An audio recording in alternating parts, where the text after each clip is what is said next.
Hello, church. It is Thursday, June 18th, and I am Pastor Colleen. Thank you so much for your faithful following of this daily video blog. But today, I don't want to talk about faithful. I want to talk about doubt. There's a lot happening in all of our lives. Pandemics, racial unrest, and pandemonium.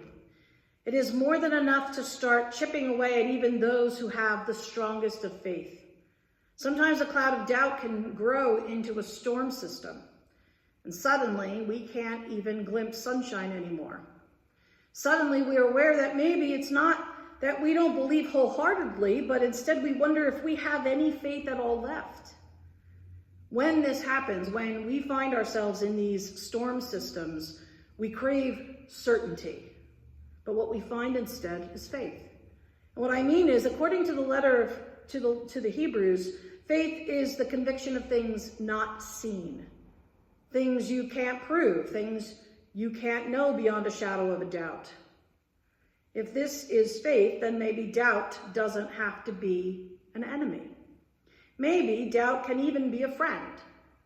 Maybe it can keep us searching and growing, asking good questions and seeking better answers. Maybe it can remind us that part of being human is our need to always try to understand our story and to understand that we are part of a bigger story than our own.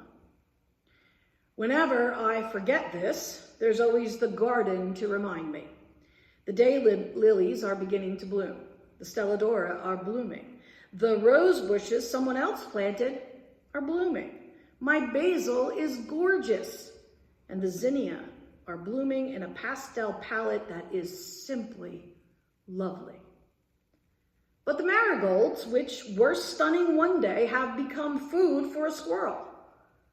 That same squirrel has knocked over a pot of zinnia that I started as seeds, and the daisies I planted are blooming, and the rabbits are enjoying them much more than I am.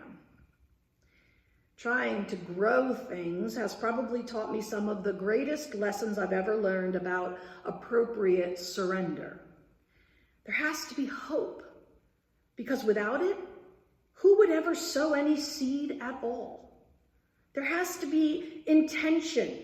I care for the soil, I weed and I water as diligently and as faithfully as I can, but there will always be doubt. I think I'm doing the right things and I want to be doing the right things, but am I really doing the right things? I never really forget that so much is beyond my control. I'm so aware that this is just one growing season. And it is my first growing season at this new house, and I have much to learn about what will grow and what will struggle to grow, and how will I grow anything and maintain harmony with the woodland creatures that are part of my yard. I need to remember this is just one growing season, and there will be many more to learn from. Hope, intention, and doubt. Sorrow and suffering, dreams and possibilities. All are abundant in gardening.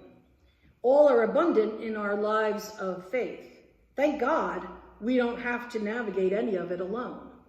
Whether it's growing or planting, feasting or believing, we do it together.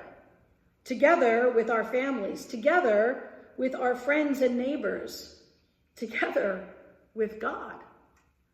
I can't imagine any other way.